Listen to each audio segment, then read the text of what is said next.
এখানে মোট plantation prevention of soil erosion, মানে আমাদের মাটি ক্ষয়ের উপর এই মডেলটা বানানো হয়েছে।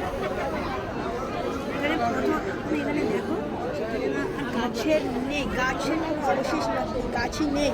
সেই সব অঞ্চলে বৃষ্টিপাতের সময় প্রচুর মাটি জলের সাথে ধুয়ে বেরিয়ে যায়। আর এটা কি পাতা? তেজপাতা।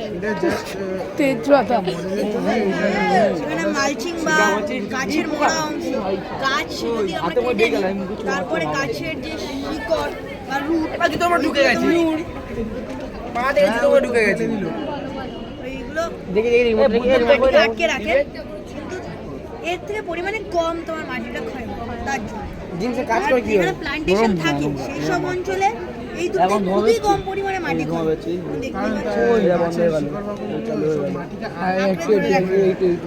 জল নেই পাকা